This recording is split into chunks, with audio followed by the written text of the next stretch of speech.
Entonces, vimos los seminarios anteriores farmacocinética, ¿se acuerdan? Bien, ¿de qué trataba la farmacocinética?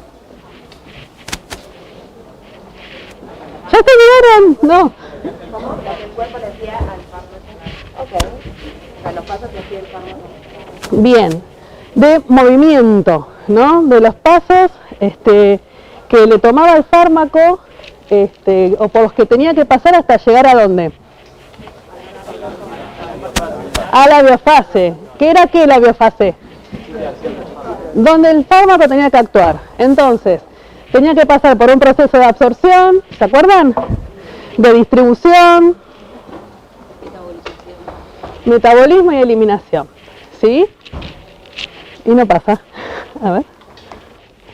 Encontramos que el fármaco se encuentra en biofase, ¿sí?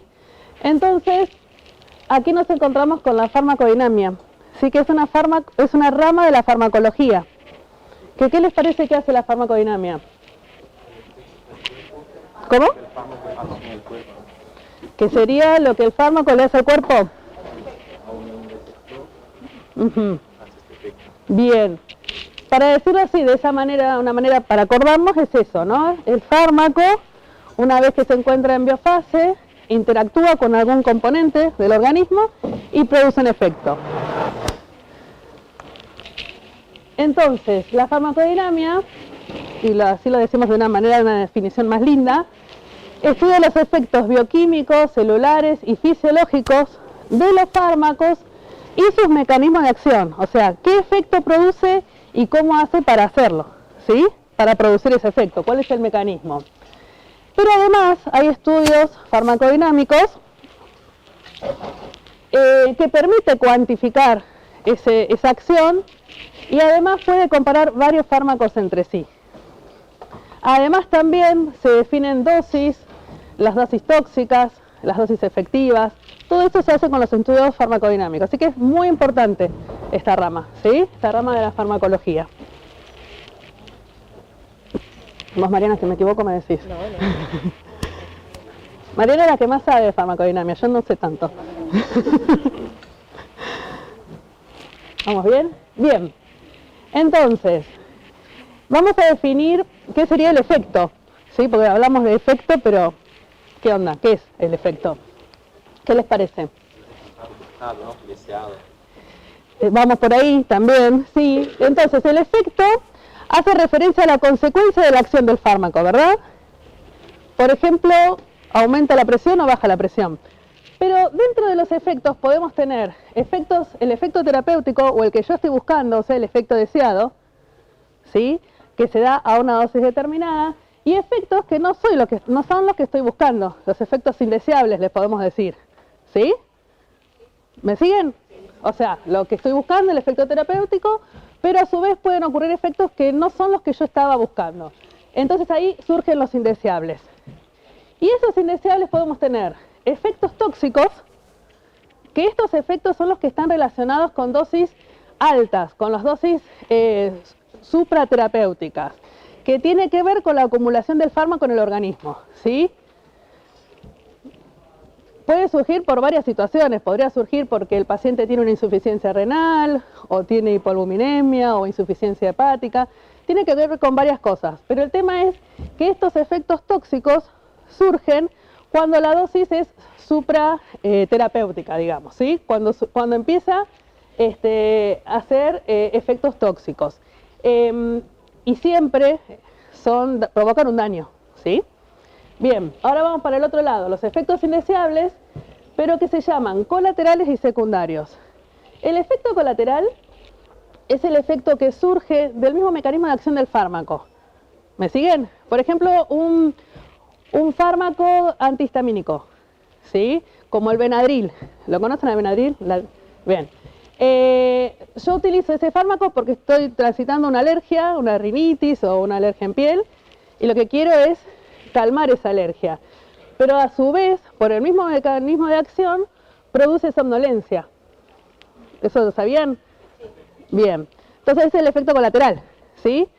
Que surge por el mismo mecanismo de acción que el efecto principal que estoy buscando, que el efecto terapéutico. Sí, A sí. veces esto que le decía Emi del efecto que estamos buscando. Nosotros a veces cuando tenemos que hacer estudios en pacientes pequeños, Yo me acerco. damos Benadryl justamente para ayudar a que se duerman si lo requiere el estudio. Ah, también. De por ahí, en ese caso, la somnolencia es lo que buscamos, ¿se entiende? O sea, no necesariamente es adverso en ese caso, ¿sí? Está bien. Vale la aclaración. Sí. Entonces el efecto deseable es el que supera la cantidad mínima efectiva y el tóxico la que supera la cantidad mínima tóxica. Claro, sí, se debe a la acumulación de dosis, ¿sí? ¿A qué? Colateral no. Colateral no, esa dosis terapéutica, muy bien. Es con la dosis terapéutica. Y el efecto secundario es un efecto que surge y que no tiene que ver con el mecanismo de acción principal del fármaco. Por ahí para que lo entiendan mejor, por ejemplo un antibiótico que estoy usando porque quiero eliminar una infección provocada por bacterias. Pero ese mismo antibiótico que elimina esas bacterias produce también y barre la flora intestinal normal, ¿sí?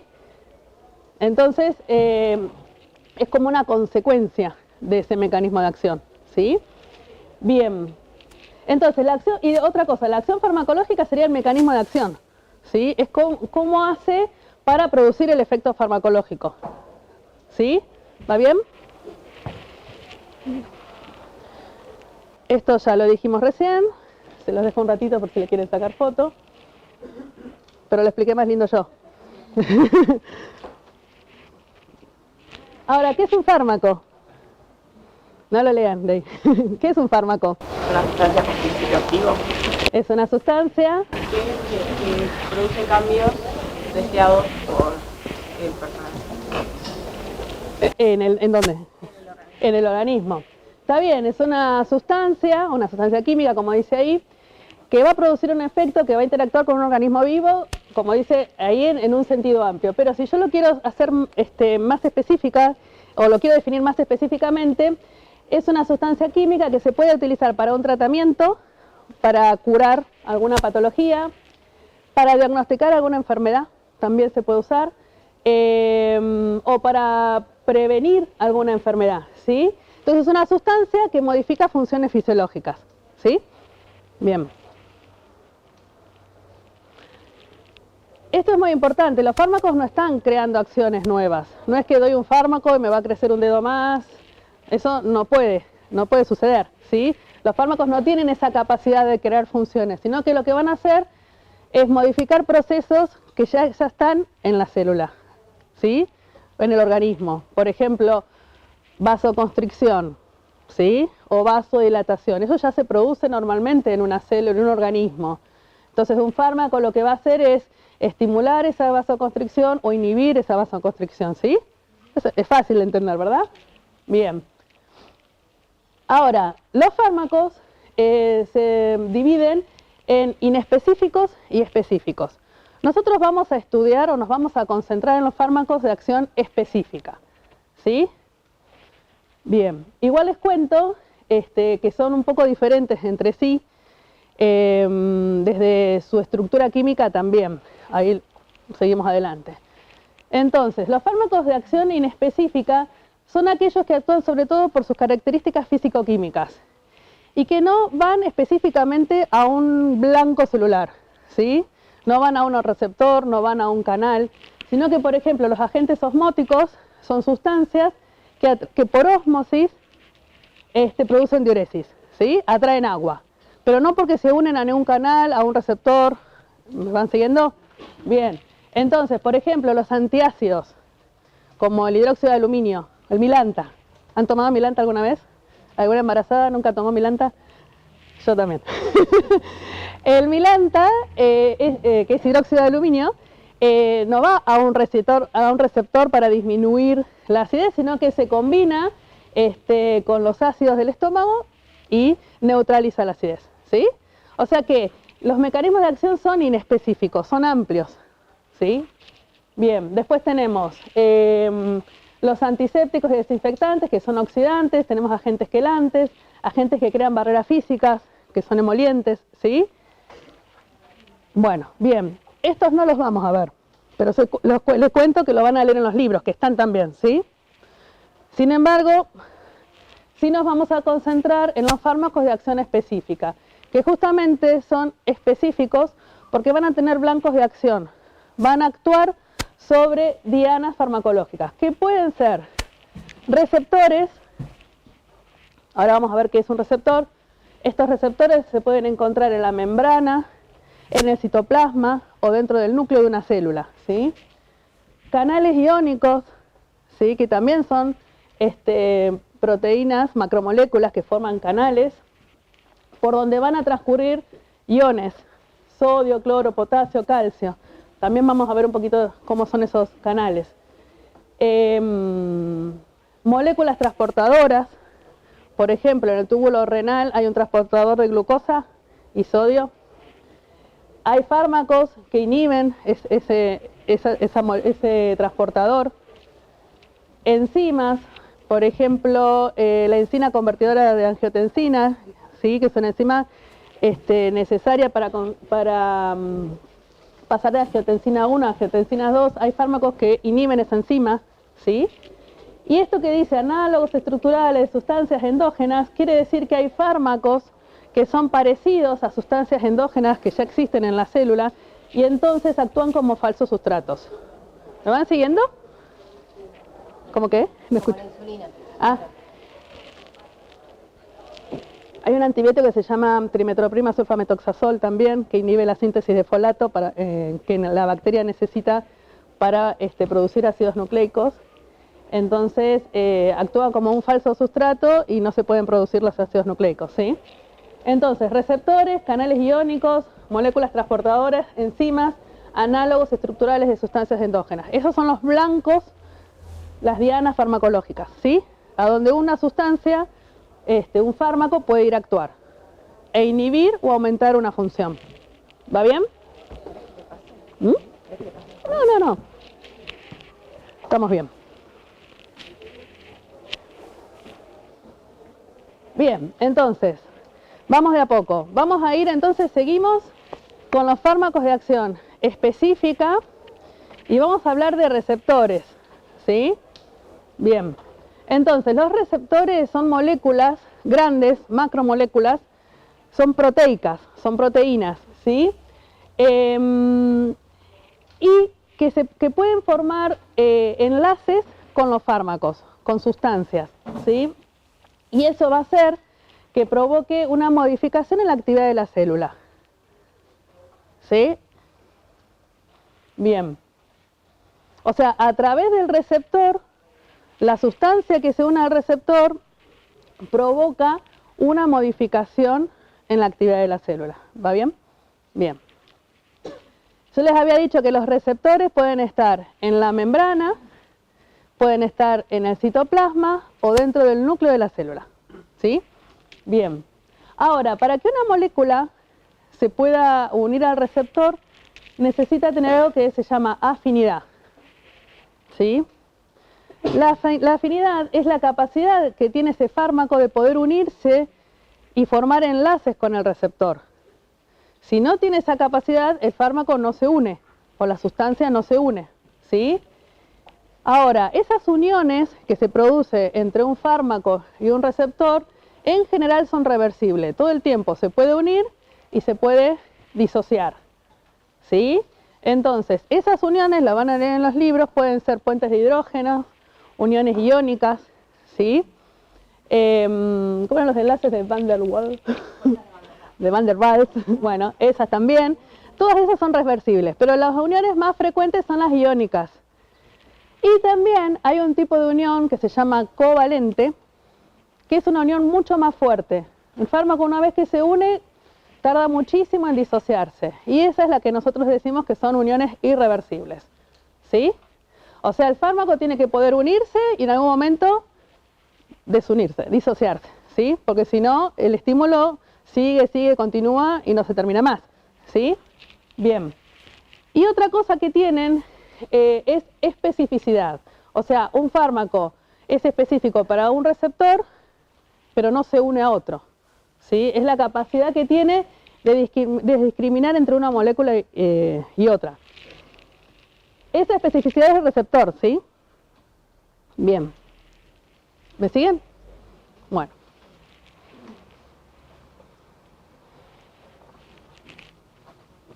¿Qué tenemos acá? Un dibujito. Bueno, entonces, de este lado... Perdón, ¿lo ven bien o ahí falta poco? ¿Falta foco? Ah, por ahí sí podemos apagar una luz.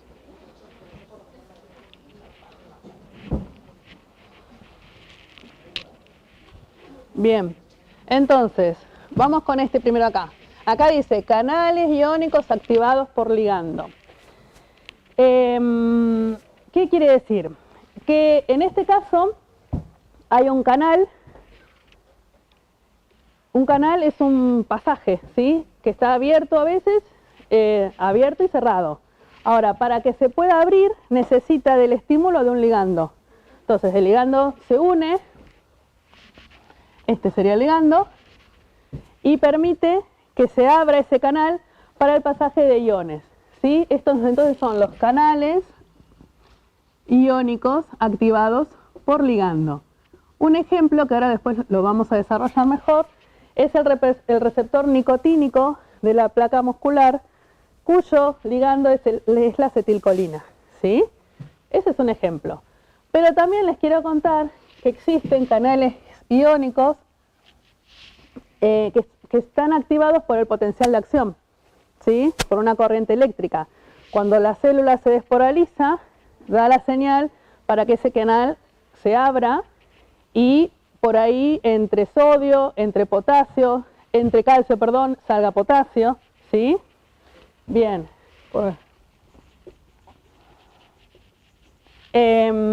Después también hay canales iónicos que están activados por ATP, podría ser, y también por estímulos físicos, por ejemplo el estiramiento de la célula también, ¿sí? Pero estos son los más frecuentes. Los que vamos a ver ahora, a estudiar ahora, son los canales iónicos activados por ligando.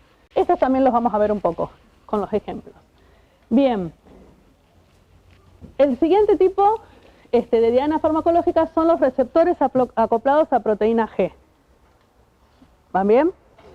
Bien. Esto quiere decir que hay un ligando que se une a un receptor que además está asociado a una proteína que se llama G, ¿sí? Este receptor es enorme, es grande.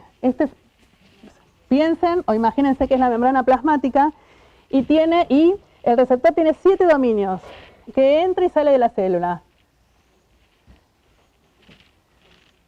7, imaginen, son 7, ¿sí? Entra y sale de la célula. Y el ligando viene, ponele por acá, se une. Entonces, cuando se une el ligando a ese receptor, que entra y sale, o sea, esto es afuera, ¿no? Extracelular. Y esto es intracelular. Produce un cambio conformacional, cambia, y entonces se une a la proteína G que está acá. ¿Sí? O sea, la proteína G tiene 3 subunidades, alfa, beta y gamma, creo, siempre es así. Entonces, cuando el ligando se une, cambia de conformación y se pega a esta subunidad alfa. Lo que hace esta subunidad alfa es cambiar GDP por GTP, que ese es el que tiene la energía. Cuando toma el GTP, se desprende de estas subunidades, beta y gamma. Y se desprende para producir efectos, que después lo vamos a ver, para amplificar un montón de señales y producir un efecto en la célula, ¿sí? Bien, por ejemplo, un ejemplo de esto es el receptor adrenérgico muscarínico, que ahora también después lo vamos a ver con un ejemplo más práctico. Luego tenemos estos receptores que están ligados a sinasa. Sinasa es una proteína que la función que tiene es fosforilar, ¿sí? Cuando es sinasa o quinasa, fosforila, ¿sí? Bien, fosforila proteínas. Y esta fosforilación de proteínas lo que hace es influir en la transcripción de proteínas y produce síntesis de proteínas, ¿sí? Y un ejemplo importante es esta, la tirosinquinasa, ¿sí? que está asociada a la insulina, que sería el ligando. Bien. La última diana que vamos a nombrar son los receptores que están dentro del núcleo celular. Ejemplo de esto son los estrógenos y los corticoides, ¿sí? ¿Qué tiene que pasar para que el corticoide o el estrógeno llegue a su receptor que está dentro de la célula, dentro del núcleo? ¿Qué características tiene que tener para poder llegar? Eso, tiene que ser muy, o sea, sí, tiene que tener la especificidad, la afinidad, pero además tiene que traspasar las barreras, las membranas. Primero la membrana celular y después la membrana del núcleo. Tiene que ser liposoluble, ¿sí? Bien, entonces se encuentra dentro de los genes de transcripción un sitio de unión y ahí lo mismo, estimula síntesis de proteína o inhibe síntesis de proteínas, ¿sí? Bien.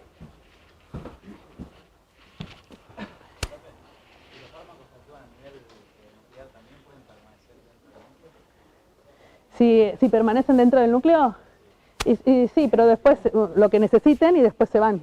O sea, se tienen que metabolizar y eliminar, ¿sí?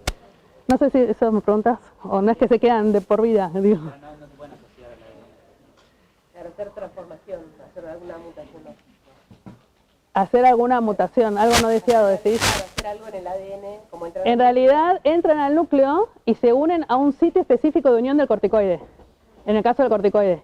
Y esa unión lo que hace son, favorecen la transcripción de genes, que a su vez los genes van a producir, a estimular la producción de proteínas.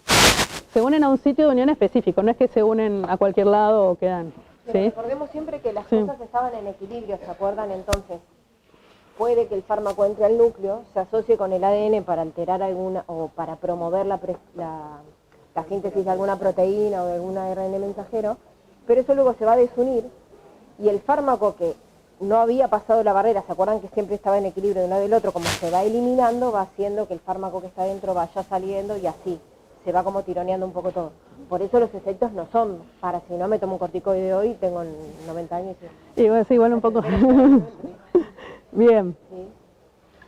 Ahí me acabo de dar cuenta que me olvidé decirles unas cosas, pero ahora lo vamos a retomar. Bueno. Estos son ejemplos de receptores, que después lo van a ver en autónomo también. Así que está bueno que si lo empiezan a estudiar, ya después para autónomo ya lo saben. Bueno, lo van internalizando. Entonces, estos son receptores adrenérgicos. Tenemos alfa y beta, ¿sí? De los alfa, tenemos alfa 1 y alfa 2. Y de los beta tenemos 1, 2 y 3. ¿Sí? Sáquenle una foto si quieren.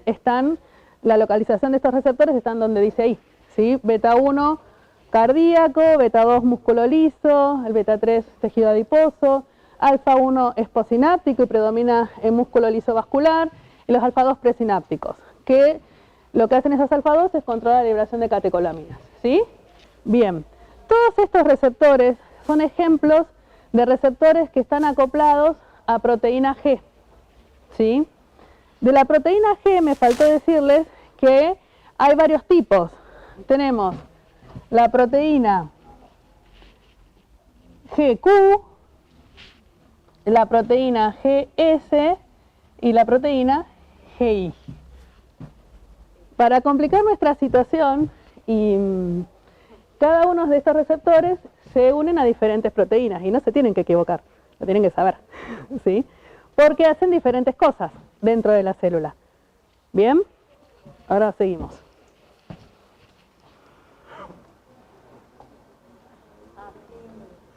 Esperen.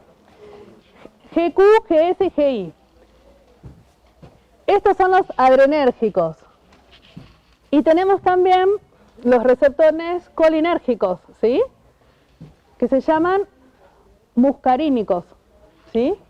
Muscarínicos y nicotínicos. Entonces tenemos los N, que son neuronales, y NM, que son musculares. Muy bien. Y después tenemos los muscarínicos, que hay del 1 al 5. M1, M2, M3, M4 y M5. Igual, estos, los M, están asociados a proteína G, GQ, GS, GI, ahora los vamos a diferenciar bien. Y se tienen que acordar cuál está asociado a qué proteína G, ¿sí? ¿Lo saben? ¿Ya lo saben? ¿Alguno lo sabe? No. A ver, decime. Va a depender la cascada de la fosfolipasa AMP cíclico, fosfolipasa C y tiene una mnemotécnica. A ver. Alfa y beta X. Entonces, G, que es la proteína GQ y proteína alfa 2 GI y los betas, todo es SSS. Bien. Va a actuar AMP cíclico y fosfolipasa para formar a fosfolipasa A. Bien. Ahí vamos a eso entonces. Vamos a volver acá. ¿Qué pasa cuando la proteína GQ está activada? Aumenta el cíclico. ¿La GQ? ¿Aumenta qué? No, ¿Qué aumenta? aumenta fosfolipasa C. Bien. Igual a fosfolipasa. Exacto. Aumenta el calcio. Cuando esta está presente, lo que termina pasando es que aumenta el calcio. ¿La GS a qué me lleva? ¿Aumento o disminución de qué? AMP cíclico o baja AMP cíclico. AMP cíclico. ¿Aumenta o disminuye? Aumenta. Les pregunté yo a ustedes. Porque algunos saben, algunos ya saben, ¿no? Podría ser ese de síntesis, si querés, no sé. ¿Y la GI? ¿Inhibe qué? ¿O disminuye qué? Disminuye el AMP cíclico. Bien. Siempre que haya calcio alto en la célula, va a provocar o contracción o liberación de vesículas y de liberación de neurotransmisores, ¿sí? Bien. Ahora, que haya el AMP cíclico alto o bajo no significa que va a contraer o vasodilatar, va a depender de dónde está actuando, en qué célula está actuando, ¿sí? Bien. Entonces, a ver, yo me acordaba así. Con respecto a los muscarínicos, me van diciendo si me equivoco, porque esto es difícil de acordarse. Todos los que son impares, M1, M3 y M5, van a estar acoplados a qué proteína G? GQ. ¿Sí? Y estos que son pares, M2 y M4, van a estar acoplados a qué proteína? GI. ¿Sí? Bien. Ahora, todos los beta están acoplados a qué proteína G? GS. Y me falta acordarme de estos. Entonces, el 1, que es impar, está acoplado a proteína GQ. Y el alfa 2, que es par, está acoplado a GI. A ver, ¿me equivoqué, Mariana? No. Bueno. ¿Los? Los alfa 1. Alfa 1 GQ. Sí, esto es una Q. ¿Sí? Bien.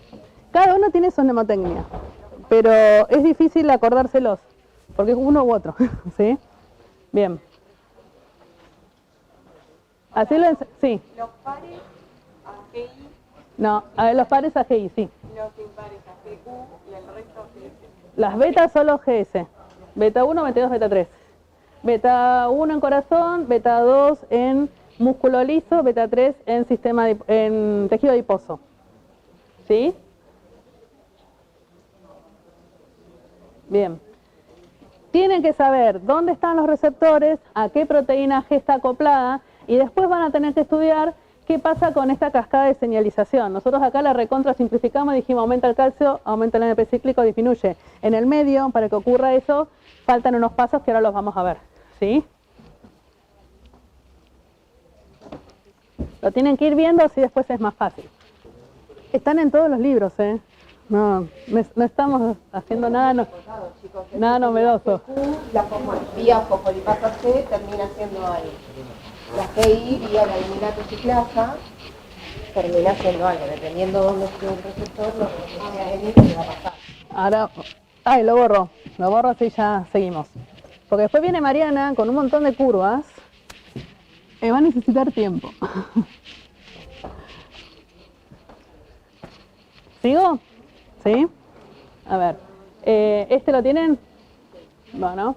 ¿Este?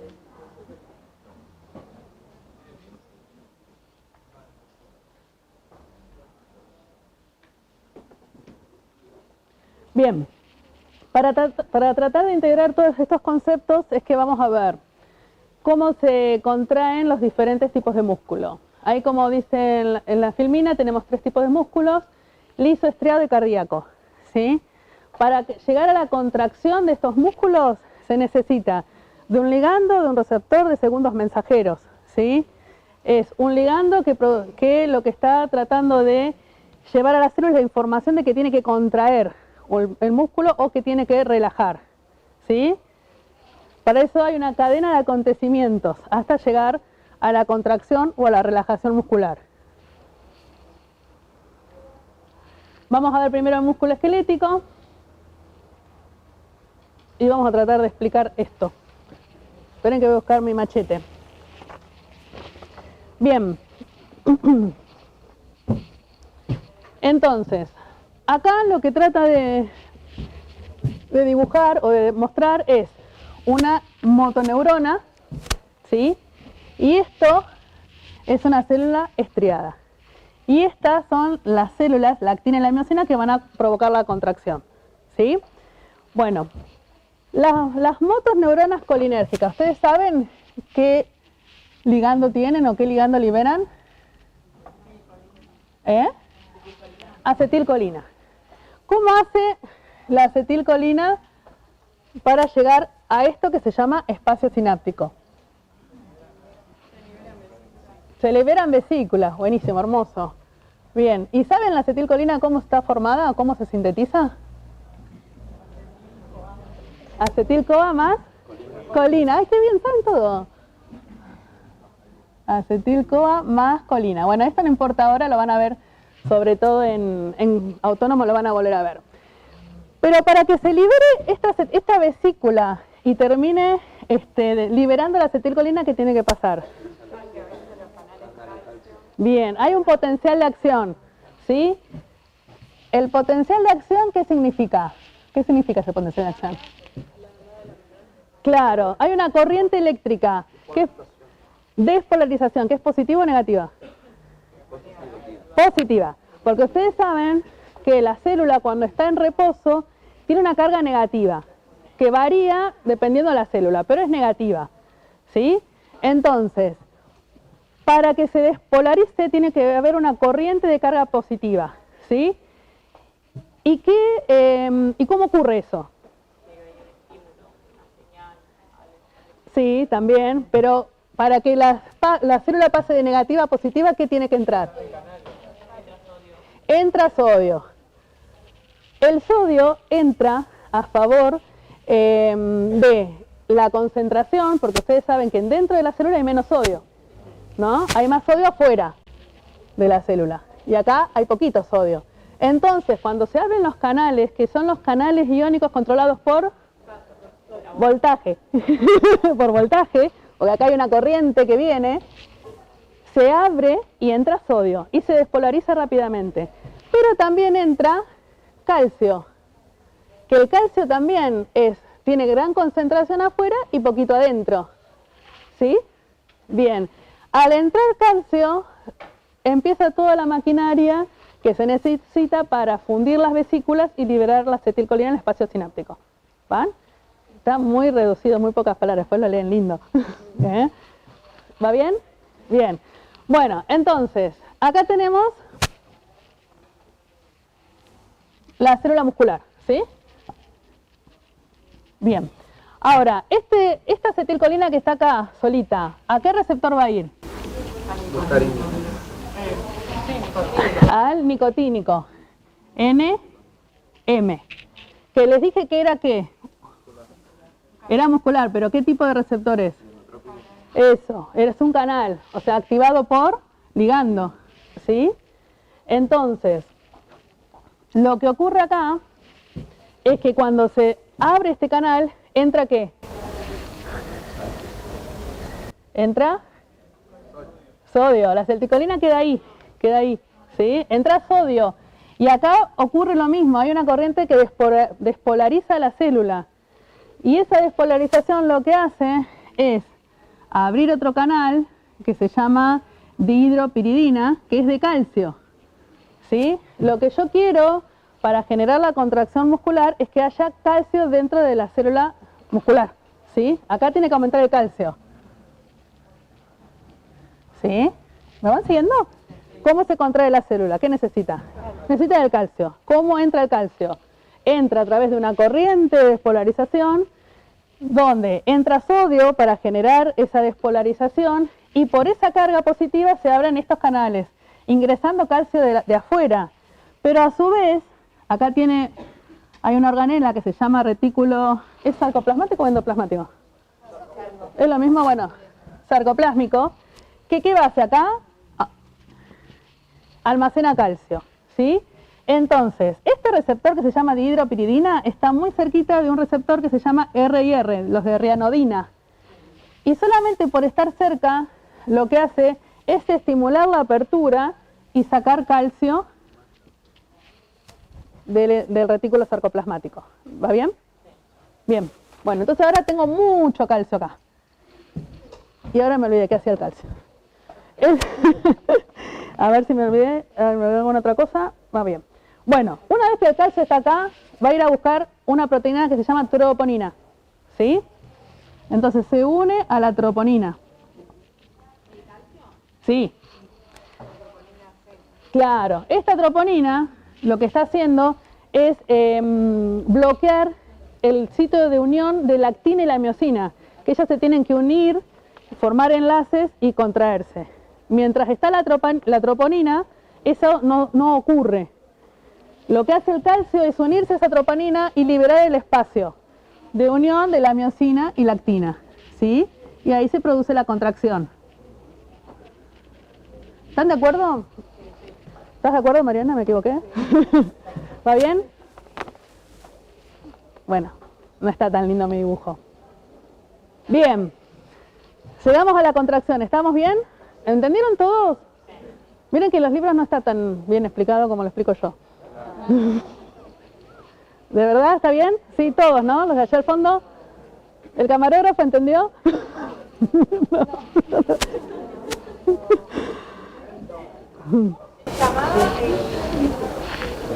Lo que hace que este calcio de afuera sigue. Este, dihidropiridina.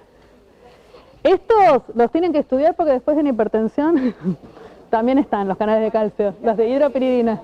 Creo que los de hidropiridina es donde sale el calcio. Claro, ingresa calcio desde afuera a la célula. ¿Sí? En los vasos también están, hay por todos lados. Pero entra en la célula para que la troponina se libere y permite que la actina. Vos necesitas calcio alto dentro de la célula muscular, en el citoplasma, sí. En el citoplasma el calcio se encuentra con la troponina, se la roba y libera a la miosina para que se Claro, pero entra, digamos, todo como en ese cuadro. Y acá me olvidé otros canales.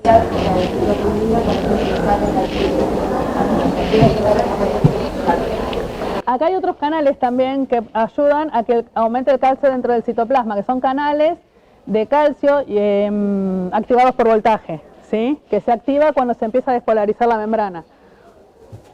Sí. Y después para la descontracción del músculo, ¿Y cómo es? porque hay que sacar calcio. Claro, ¿y qué pasa? ¿Cómo hacemos? Y... Porque si no, queda así. Claro. Ahora tenemos que ver cómo se hace la relajación. Lo primero que ocurre es que esta acetilcolina que está acá se degrada por una enzima, la acetilcolinesterasa, ¿sí? Entonces, cuando no tengo más acetilcolina, no tengo ligando para unirse a estos receptores, ¿sí? Y después, lo otro, por un lado eso, no entra más sodio, no entra más calcio. Por otro lado, hay una bomba acá que se llama, a ver si lo digo, calcio ATPasa, que lo que hace es captar calcio del citoplasma y volverlo a retículo sarcoplasmático. ¿Sí? ¿Quedó cerrado? Contracción y relajación. La relajación es más fácil. Degrado la acetilcolina para que no entre más calcio, no entre más sodio, y uso una bomba para que el calcio del citoplasma pase al retículo sarcoplasmático. ¿Bien?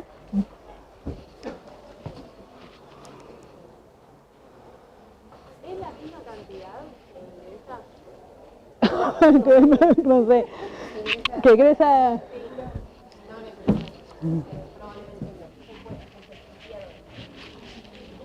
No lo sabemos. ¿Se libera el citoplasma que se vuelve a guardar? No, no sé. No se sabe, pero baja la se entiende que baja lo suficiente para dejar que la troponina se vuelva a unir a la fibra y se vuelva a bloquear esa proteína.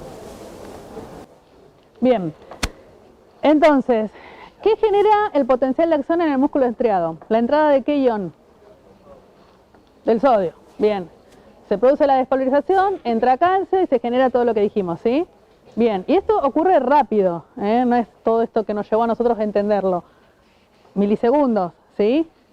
Bien. Ahora vamos a ver al sistema muscular liso, ¿sí? ¿Dónde se encuentra el músculo liso? Vasos sanguíneos. También. Y corazón tiene su músculo propio. Músculo, ¿qué me dijiste? Bronquios, bien. ¿El qué? No. No. En el liso vamos a tener endotelio, o sea, los vasos, las vísceras y bronquios principalmente. Ahí vamos a ver, ¿sí?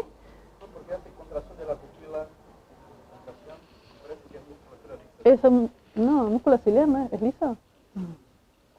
Para mí no, no es estriado. Buscalo, después googlealo.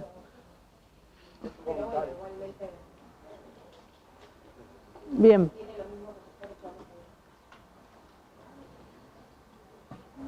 Me adelanté un montón.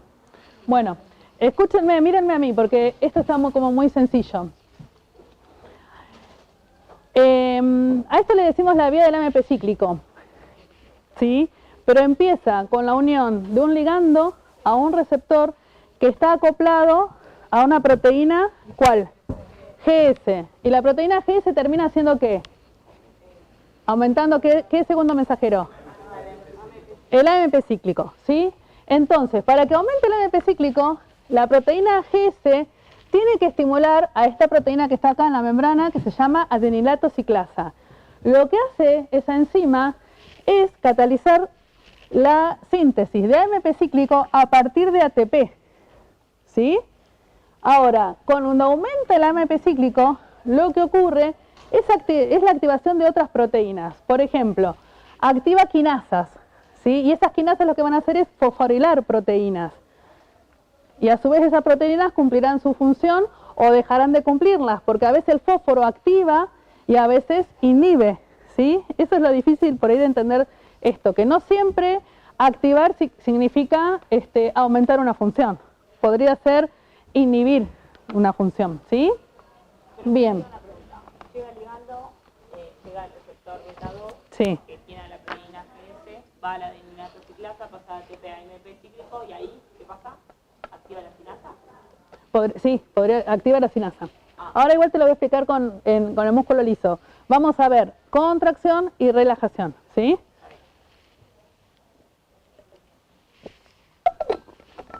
Bien, vamos a ver. Entonces, tenemos una membranita, tenemos acá un receptor. En este caso el ejemplo va a ser músculo liso bronquial, ¿sí? Porque los receptores, dependiendo del tipo de músculo, también varían un poco.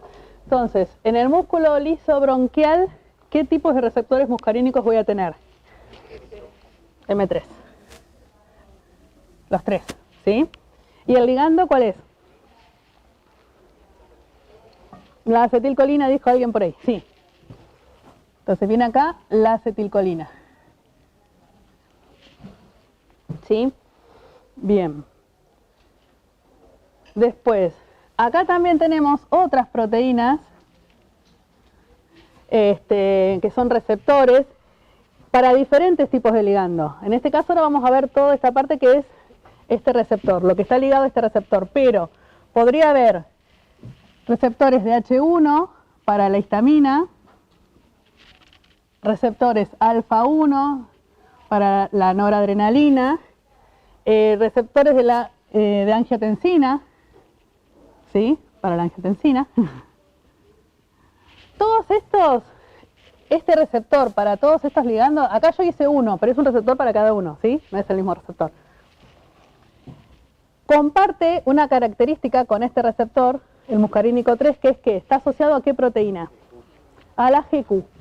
Este receptor está asociado a la proteína GQ, igual que esta, proteína GQ, ¿sí? Bien, lo que vamos a ver acá es contracción. ¿Qué pasa cuando yo estimulo la proteína GQ? ¿Qué termina pasando dentro de la célula en el citoplasma? Aumenta el calcio. O sea, que yo tengo que llegar a que haya calcio en el citoplasma, ¿sí? Y ahora vamos a ver cómo hace. ¿Cómo le dice la acetilcolina a la célula que tiene que entrar calcio? Esto es lo que hace el receptor y esta cascada de mensajeros.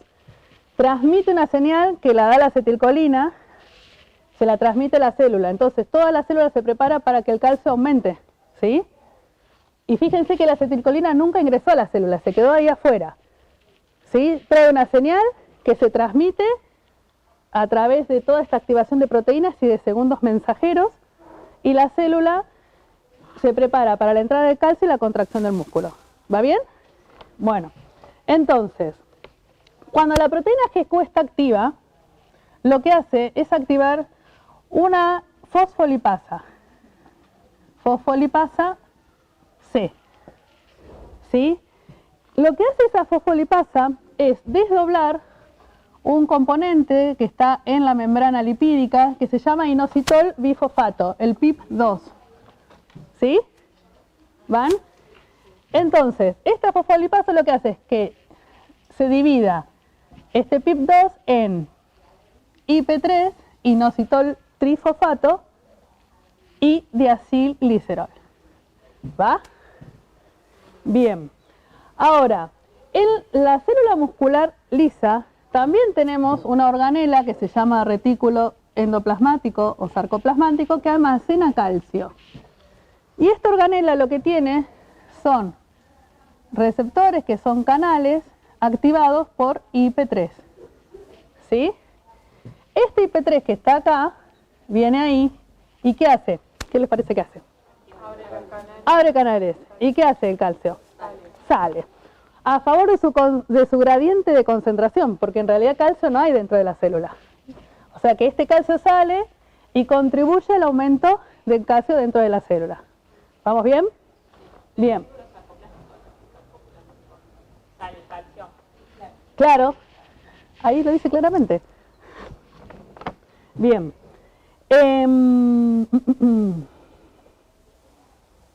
A su vez, este calcio que empieza a aumentar dentro de la célula estimula otros canales que son los R y R. ¿Se acuerdan que los habíamos visto en el músculo esquelético, los de rianodina? Y pasa lo mismo.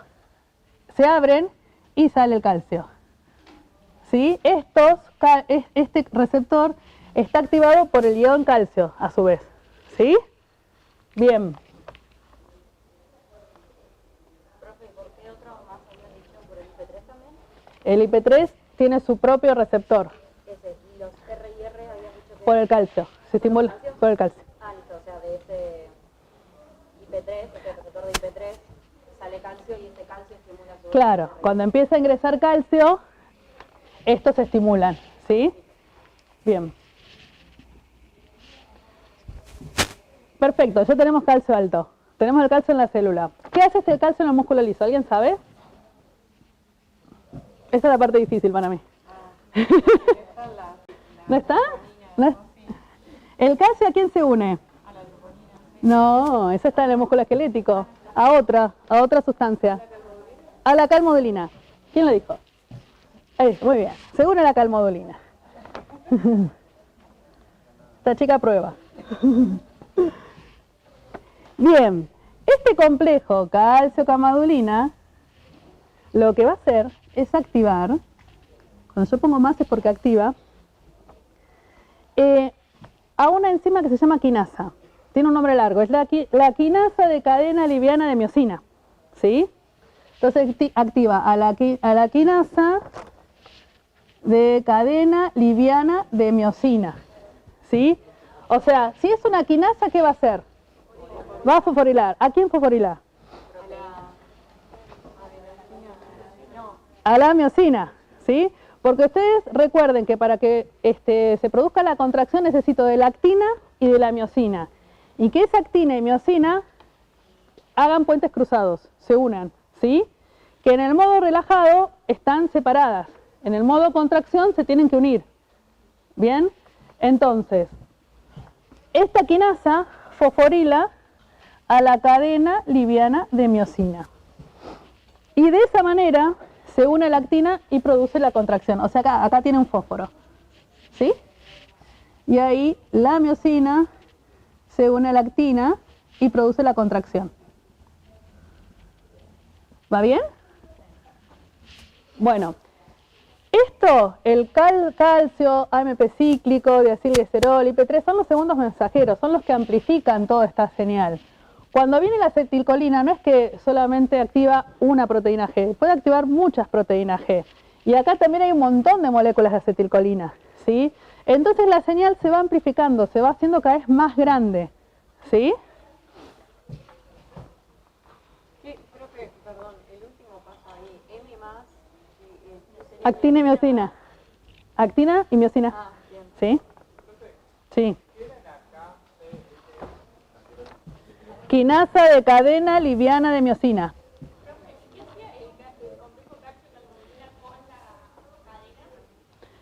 Esto activa a esta quinasa y la quinasa fosforila la cadena liviana de miosina.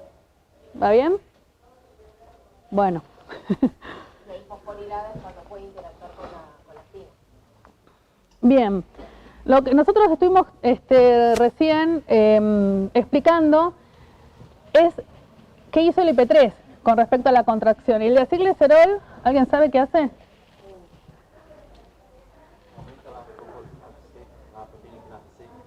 La activa. Exactamente. El diacilglicerol se queda más acá, cerca de la membrana, porque es bien liposoluble, me quedó medio lejos, pero el diacilglicerol también tiene un papel en la contracción, ¿sí? Aumenta la sensibilidad al calcio y sostiene a la contracción. Lo que hace es activar a la proteína quinasa C, ¿sí? Y esa proteína quinasa C, si es quinasa fosforila, acuérdense, fosforila a una proteína que se llama fosfatasa, ¿sí?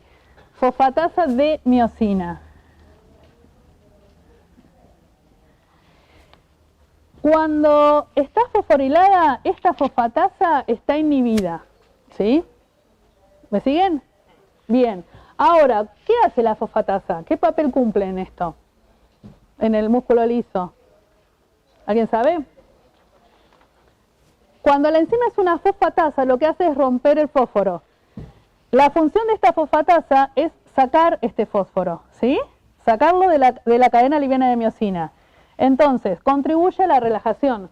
Pero como yo la tengo inhibida, porque el diacilglicerol activó la quinasa y la fosforiló, contribuye a que la contracción siga estando, ¿sí? Ahí ya los mareé. ¿No entendieron nada?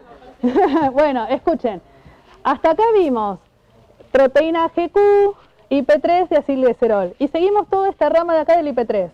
Que el IP3 se une a un receptor dentro del retículo endoplasmático y libera calcio, que aumenta el calcio, que el calcio camadolina activa la quinasa de cadena liviana de miosina, que fosforila a la cadena liviana de miosina, y eso me permite que la miosina se una a la actina, ¿sí? Hasta ahí fue la contracción. Ahora, yo les digo que el diacilglicerol también contribuye a la contracción, quizás de una manera más indirecta. ¿Por qué contribuye? Porque activa a una proteína quinasa C. Esa proteína quinasa C va a fosforilar a otra proteína que se llama fosfatasa de miosina, ¿sí? Lo que hacen las fosfatasas es romper los enlaces de fósforos.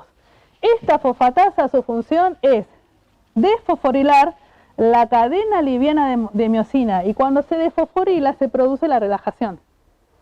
¿Sí? ¿Eh? La estoy inhibiendo yo. Acá este fósforo lo que hace es inhibir. La proteína quinasa C inhibe la fosfatasa de miosina. Entonces, como esta no puede funcionar, sigue contrayéndose. ¿Sí? Si no, digamos, la fosfatasa de miosina le saca el fósforo y no estaría inhibida. Claro. Y inhibió todo. Claro. Acá la proteína quinasa C la inhibió. Entonces no le saca este fósforo. ¿Sí? Y sigue la contracción. Bien. Profe, Sí. sería entonces la fase parasimpática, ¿no?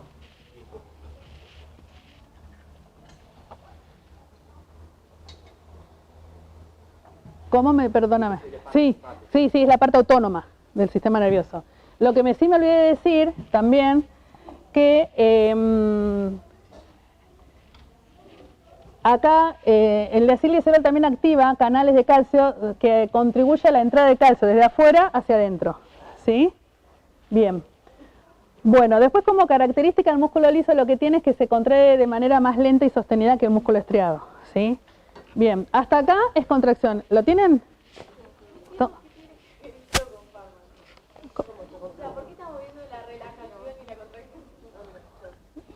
Bueno, nos vamos. Ya está. Midieron. Igual ya tendríamos que... Esto es un poco la base de todo. ¿En qué sentido? Es transversal como cinética y dinámica. Todos los fármacos, o sea, fíjense que el cuerpo es bastante inteligente. Al haber ciertos ligandos específicos en ciertos receptores y haber segundos mensajeros y hasta terceros y proteínas que están en el medio como las quinasas o las fosfatasas, son todos posibles blancos de acción de fármacos. Entonces yo doy un fármaco que me estimule el M3, por más de que no dé acetilcolina, y me voy a estar contrayendo el bronquio, dilatando, o broncodilatando, ¿sí? ¿Por qué usamos salbutamol? ¿Alguien es asmático acá? ¿Alguien conoce el salbutamol? ¿Y por qué actúa el salbutamol? Estamos músculo liso bronquial. Y debe inhibir todo esto. El salbutamol es un agonista beta 2, o sea que el salbutamol nos salva de un ataque de asma por esto. Así es la importancia que tiene la farmacodinamia en medicina. Por ahí tenemos poco... Igual tenemos poco tiempo si quieren. Esto no, sacáselo pues. Falta todo lo que es relajación. La relajación tiene que ver con este receptor, que también se los quería contar, pero que este receptor va a terminar aumentando el AMP cíclico en la célula, ¿sí? Y ese AMP cíclico va a terminar estimulando otras quinasas que van a llevar a la relajación del músculo. Tiene un montón de intermediarios de segundos mensajeros también el lado de la relajación. Lo dejamos para que lo vean en los trabajos prácticos, me parece que se ven, porque si no vamos a perder mucho tiempo y lo que le toca hablar a Mariana es muy importante también, ¿sí?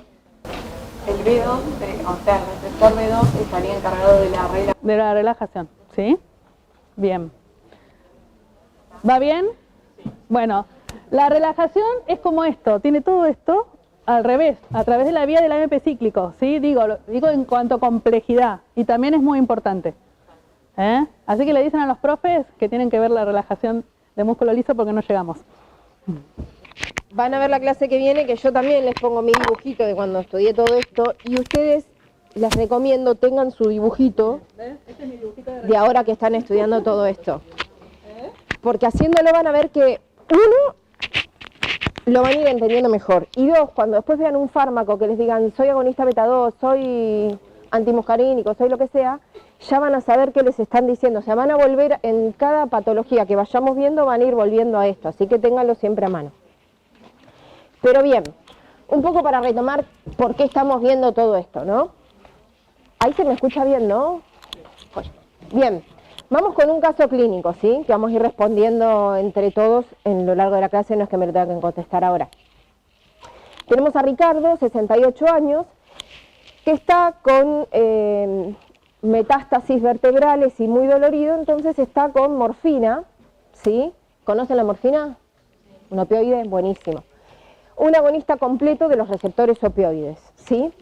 Está de forma crónica con esto porque tiene dolor justamente por las metástasis, pero durante el fin de semana estaba muy dolorido más allá de cumplir bien su tratamiento, entonces preguntan al médico, va a la guardia del hospital y el médico de guardia decide tratarlo, agregarle buprenorfina, ¿sí? Que es otro agonista parcial opioide, ¿sí? Y le asegura que al sumar esta buprenorfina más morfina va a estar sin dolor, ¿sí? Sin embargo, cuando Ricardo empieza a tomar muy bien todas estas medicaciones, se da cuenta que el dolor le empeora, no mejora, ¿sí? Entonces, la idea es que nosotros vamos a ir viendo por qué le pasa esto a Ricardo, ¿sí? Entonces, para pararnos un poco en lo que es la farmacodinamia. En farmacodinamia, justamente, como les decía Emi, que hacemos estudios farmacodinámicos, son estudios preclínicos. Ustedes por ahí han escuchado más de las fases clínicas, esos de fase 1, fase 2, fase 3, ¿no? Bueno, pero antes de eso, porque esos clínicos que empiezan cuando ya estoy dándole a un grupo de personas, sean personas sanas o enfermas, sean más cantidad o menos cantidad, le estoy dando ya el fármaco. Pero para eso tengo que saber, 1, que el fármaco más o menos funciona. 2, que no voy a matar a nadie. 3, ¿cuánto le doy? ¿Le doy 10 miligramos, 20, 30? Bueno, todos esos datos los sabemos de antes. Ese antes son los estudios preclínicos que se hacen con animales o con modelos animales, modelos celulares. Hoy por hoy se pueden hacer crecer células que asemejen los sistemas y se trabaja con células, no con animales. Bien, sí, entonces todos estos estudios son importantes para ir viendo eso, cómo, las características del fármaco y cómo se va a ir comportando para después poder seguir estudiando la droga, ¿sí? Entonces, la idea es demostrar que la droga tiene un efecto terapéutico previsto, ¿sí? Uno inventa un fármaco y dice, yo creo que esta molécula va a bajar la presión arterial. Bueno, pero hay que probarla, ¿no? Y ir estableciendo la relación entre las dosis o las concentraciones que uno alcanza cuando las administra con la intensidad del efecto o con el efecto que produce, ¿sí? ¿Por qué, no sé, el ibuprofeno viene de 400 y no de 500 y no de 800? Bueno, porque se estudió y se vio en este tipo de estudios esto, ¿sí? Y como les decía Emi, para que pueda haber una acción o nosotros veamos un efecto, tiene que interactuar un fármaco con, en este caso, receptor, que ya les dijo Emi que no siempre necesitamos un receptor, pero nosotros nos vamos a enfocar en esto, ¿sí? Entonces, yo voy a tener un fármaco y voy a tener al receptor y voy a formar un complejo fármaco-receptor, ¿sí? Entonces, para que un fármaco pueda interactuar con el receptor de forma específica, como dijo Emi, ¿qué era específico? Bien, que el receptor reconoce una molécula muy puntual, más allá de que sea parecida a otras, porque nosotros tenemos un montón de moléculas similares, ¿sí? Adrenalina, noradrenalina, bueno, pero nos reconocemos, ¿sí? Eso es la especificidad. Y con una elevada afinidad, ¿sí? Solamente eso, que se una, no me alcanza para yo ver el efecto. ¿Qué tiene que pasar? Toda la cascada. Tengo que desencadenar algo, ¿sí? Entonces, además de unirse con afinidad y de forma específica, tengo que poder modificar a la molécula del receptor para que suceda toda esa cascada y nosotros ver el efecto. Se define como eficacia farmacológica de un fármaco la capacidad que tiene justamente para modificar diversos procesos de transducción en la respuesta celular, en estas cascadas que estuvimos viendo, y generar la respuesta, ¿sí? O sea que finalmente se dilatan los bronquios y entonces mejoro el asma, ¿sí? El fármaco que se une al receptor y desencadena toda esta cascada y yo veo el efecto, los vamos a llamar agonistas, ¿sí? También vamos a tener fármacos que se van a unir al receptor con afinidad, con especificidad, pero no van a desencadenar toda esta cascada. Y eso se llaman antagonistas. ¿Hasta ahí vamos bien? Otra cosa, por ahí sé que no se entiende, estoy yendo más rapidito, me paran y me preguntan. Y otra cosa que también tenemos que tener en cuenta es que hay una teoría, un modelo ocupacional, una ley de masa, ¿sí? Que lo que dice es, vieron que acá yo puse 2 flechitas, ya habíamos hecho esto antes, ¿cuándo? ¿Se acuerdan? Con ácidos y bases, bien, que se llamaba Henderson, pero no importa, Henderson, Hasselbalch, pero bien, ácidos y bases. Lo que implica es que estamos en un equilibrio, ¿sí? Entonces, lo que decía Emi, el fármaco se va a unir al receptor y se va a ir disociando a la par. Cuanto más afinidad tenga el fármaco, más va a estar tirado como este equilibrio para este lado, digamos, más moléculas de fármaco receptor es probable que tenga, y cuanto menos afinidad tenga el fármaco, un poquitito menos, ¿sí? Y hay una teoría que dice que cuantos más receptores yo tengo ocupados, o sea, cuanto más cantidad de moléculas del complejo fármaco-receptor tengo, mayor va a ser el efecto que yo vea. ¿Sí? ¿Hasta ahí vamos bien? Entonces, yo tengo que dar un fármaco que me logre formar una cantidad de moléculas de fármaco-receptor suficientes como para yo ver el efecto. ¿Sí? Bien. Entonces acá tenemos distintos tipos de fármacos. ¿Sí? En primer lugar dijimos, los que se unen con afinidad y especificidad al receptor y desencadenan toda la cascada y yo veo el efecto que estoy buscando, eran los agonistas. ¿Sí? Ahora, yo tengo agonistas, lo que llamamos puros, es decir, agonistas muy afines al receptor y que van a formar muchos complejos fármaco-receptor, y voy a ver una respuesta alta, un efecto grande, sí, un efecto máximo. No sé si por ahí les va a ser mejor con este dibujito. Lo explico acá y después volvemos al anterior. La teoría en realidad, para que podamos entender un poco esto, es que los receptores no son una cosa estática que se encuentran con un ligando y hacen algo, sino que, como todas las moléculas del cuerpo, tienen cierto dinamismo. Y los receptores se postula que existen el receptor que puede estar en forma activada, le vamos a poner un asterisquito, o hay una conformación, o sea, esto es dinámico, ¿sí? El receptor va pasando por todas sus etapas de inactivo, ¿sí? Es como que el receptor va modificando un poco su estructura dinámicamente y hay conformaciones que van a ser más activas y conformaciones donde va a estar inactivo, ¿sí? ¿Se entiende más o menos esto? Bien, es como que yo soy un receptor, digamos, y por ejemplo que ustedes son mis ligandos. Por ejemplo que yo estoy dando vuelta, cuando estoy mirando para allá estoy inactiva, no los veo, no los puedo interactuar con ustedes, y en todo el tiempo que yo sí los veo, sí estoy interactuando, ¿sí? Es como digo, hay conformaciones del receptor que no van a desencadenar nada y conformaciones que sí, ¿bien? Lo que se postula es que hay fármacos que van a estabilizar un poco más esta conformación activa, entonces van a desencadenar una buena cascada, y hay algunos que van a,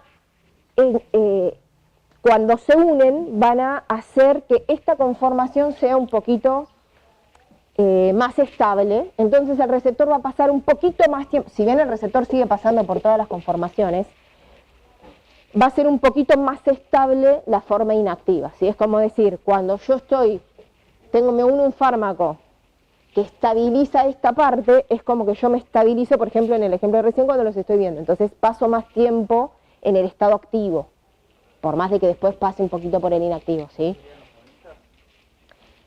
Todos son agonistas hasta acá. Lo que pasa es que, o fármacos en general, ahora vamos a ver quién es quién.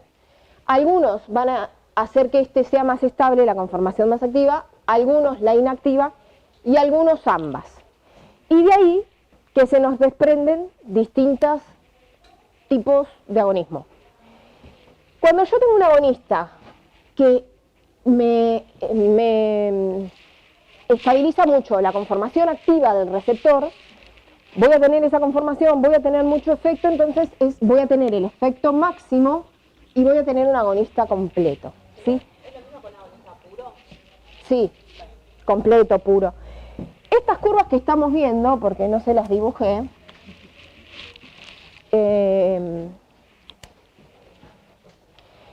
son las curvas que se van haciendo en estos estudios farmacodinámicos de efecto, ¿sí? Y acá, ¿qué voy a tener?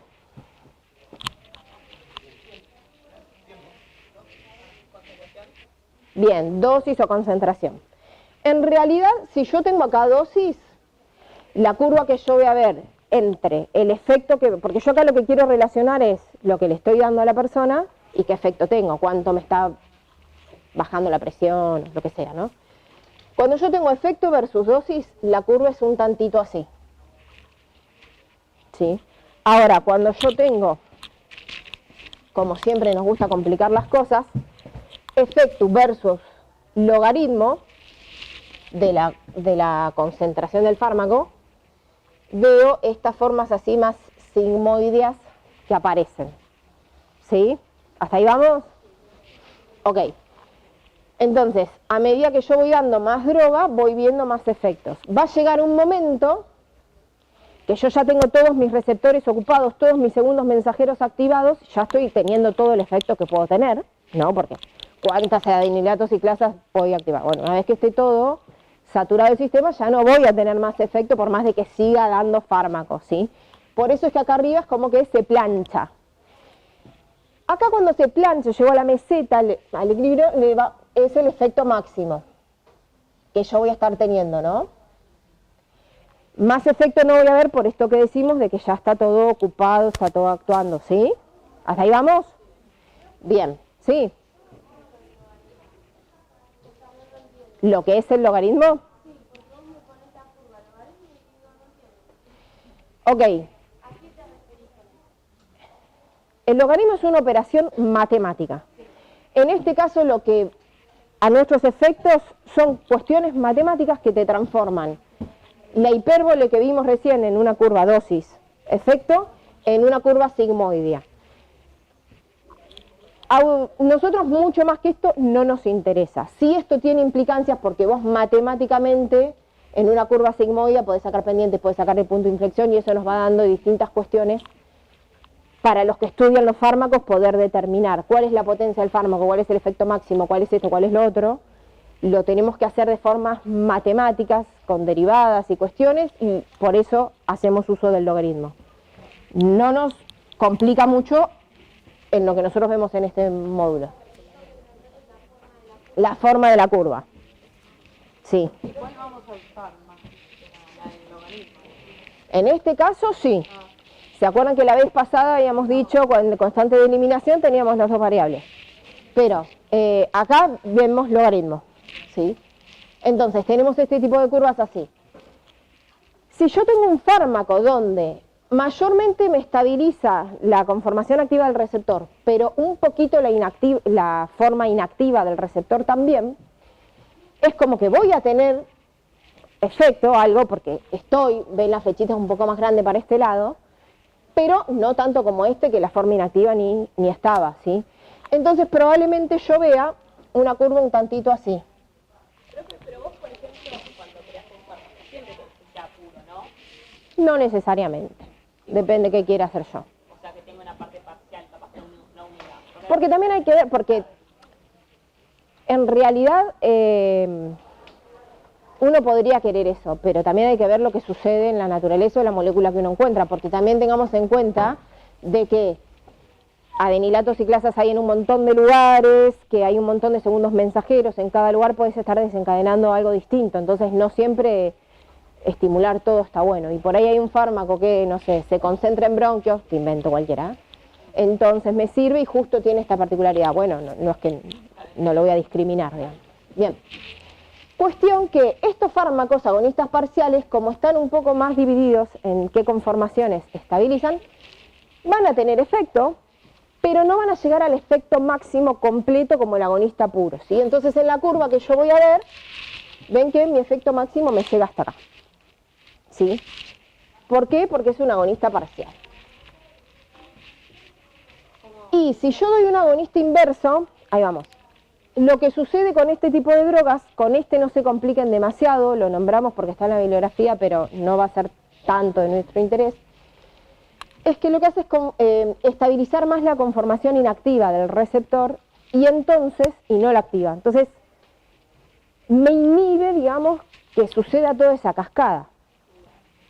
Esto se va a ver cuando los receptores, porque ¿qué pasa?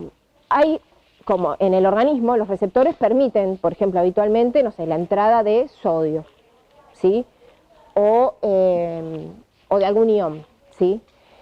Y puede venir un ligando que haga que esa entrada de sodio sea más alta. Pero sin el ligando, estoy poniendo un ejemplo, pero sin ese ligando igual entraba un poquitito de sodio, ¿sí? Lo que sucede es que yo cambio o la velocidad de entrada, la cantidad, ¿sí? Entonces, en estos receptores que tienen actividad intrínseca, es decir, que normalmente estaba dejando entrar un poquito de sodio, por más de que no tenga un ligando, estaba funcionando un poquito, lento, pero funcionaba. Si yo le pongo un agonista inverso, le estoy bloqueando eso, ¿sí? Por más de que no haya un ligando, esa actividad que iba teniendo de por sí intrínseca del receptor de dejar pasar sodio, por ejemplo, la voy a estar bloqueando. Entonces voy a estar bloqueando en realidad mi cascada de segundos mensajeros todavía más, y por eso es que yo veo como que el efecto en sí sería negativo.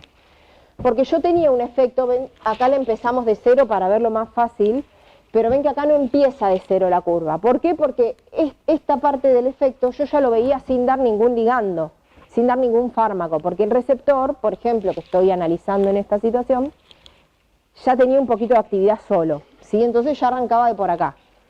Si yo doy un inverso, eso cae, lo bloquea, no lo deja trabajar, aunque por más de que yo no esté dando un agonista, entonces veo un efecto como negativo, ¿sí? Pero hasta ahí vamos.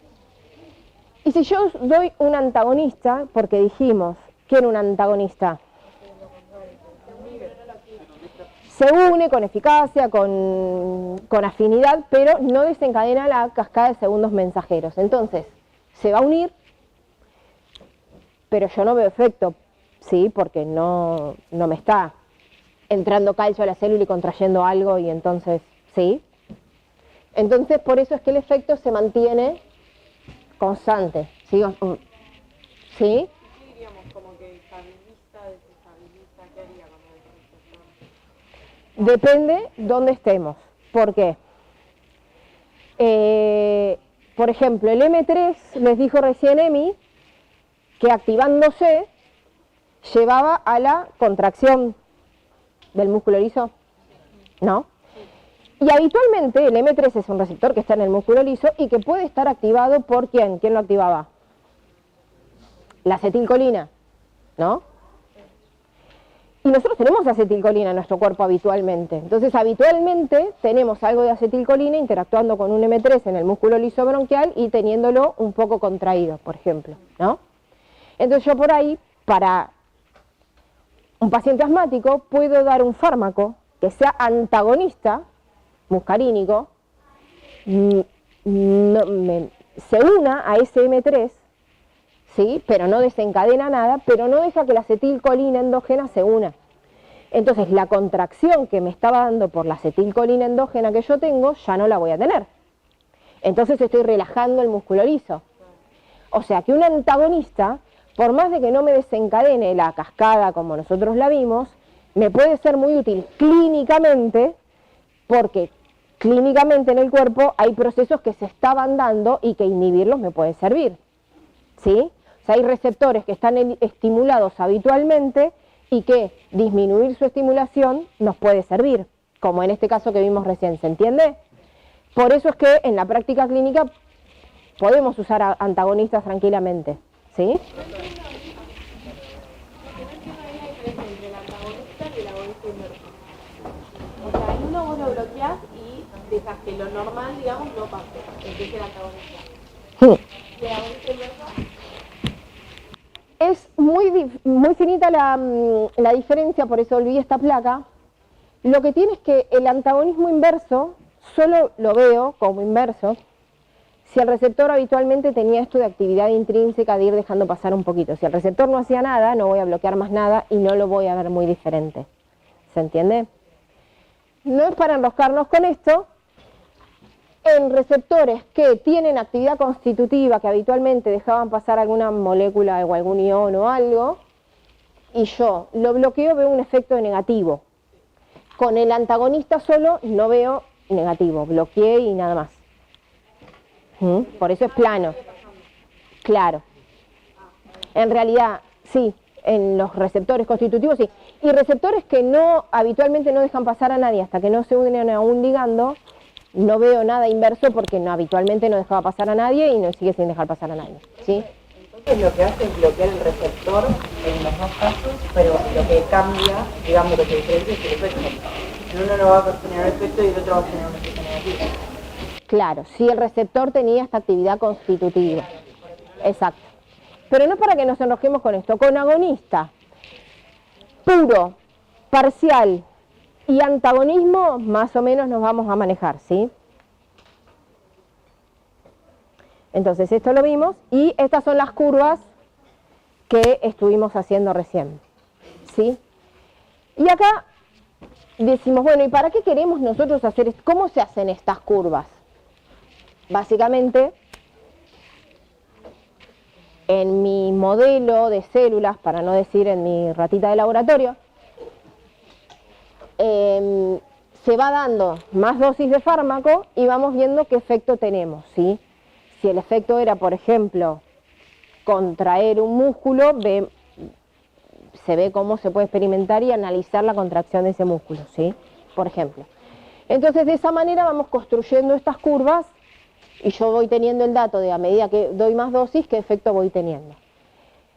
¿Y para qué lo hacemos? Primero para ver esto, cuál es el efecto máximo que voy a tener el fármaco, con qué concentración yo logré este efecto máximo, porque no es lo mismo que yo diga, con 10 miligramos llegué al efecto máximo, no voy a después sacar una pastilla de 400, ¿sí? ¿Me entiendes?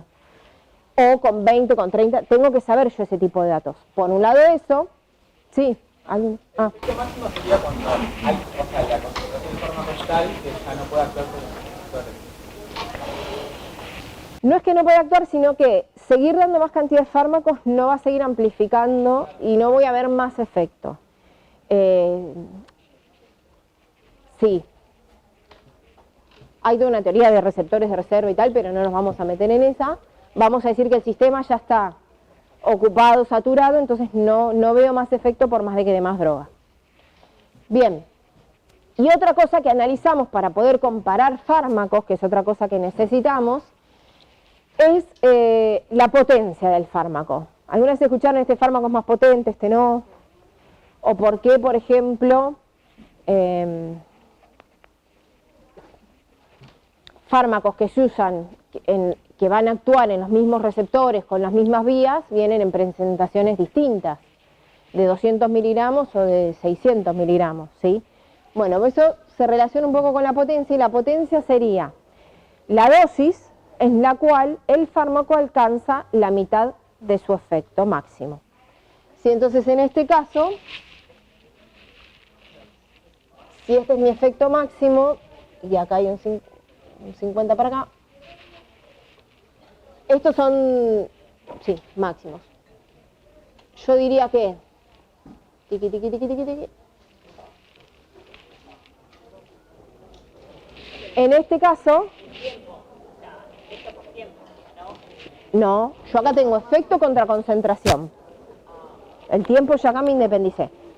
Entonces yo digo, bueno, ¿a qué dosis yo tengo la mitad de mi efecto máximo? Entonces, si mi fármaco tenía este efecto máximo, la mitad más o menos va a estar por acá, y me fijo a qué dosis lo voy a tener. Pónganle que esto, no sé, sean 10 miligramos.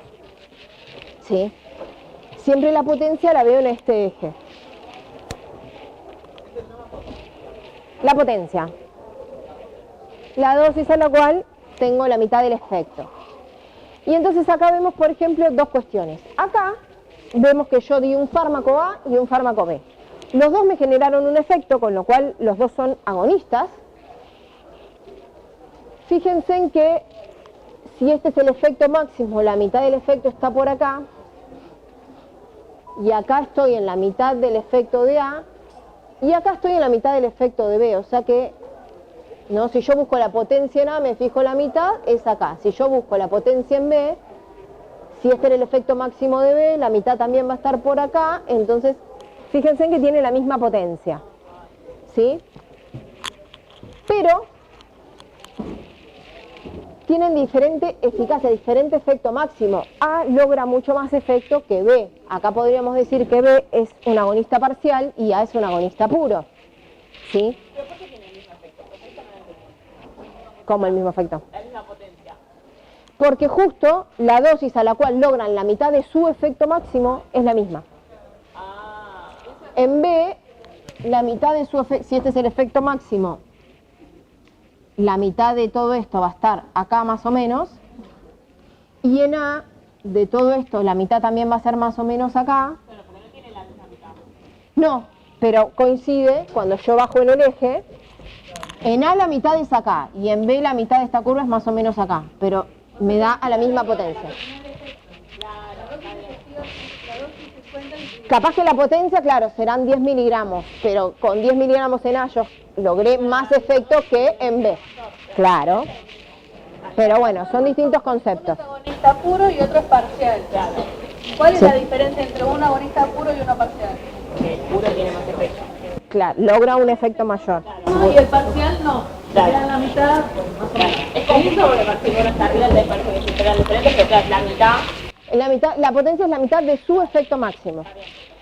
Y acá, ya no nos queda mucho, chicos, tenemos dos agonistas, que fíjense en que sí llegan, son dos agonistas puros, sí llegan a su efecto máximo, ambos dos, pero fíjense en que la potencia acá sí es distinta, porque cuando yo voy a la mitad del efecto de A, que es acá, lo logró con esta dosis, y B logró ese mismo efecto con más dosis. Entonces A es más potente que C, ¿sí? Aunque los dos logren su efecto máximo. ¿Siempre te conviene entonces darle un fármaco que tenga más potencia? No necesariamente, porque depende de la molécula que inventé, todo. Acuérdense que estos son modelos teóricos, que nos ayudan a entender, ¿no? Y vemos cuáles son los efectos máximos, comparar fármacos, pero no estamos hablando de la vida real. No, porque por ahí la molécula termina teniendo más efectos adversos, o no es liposoluble, o toda la historia. Acuérdense que todo lo de cinética anterior sigue contando en esto.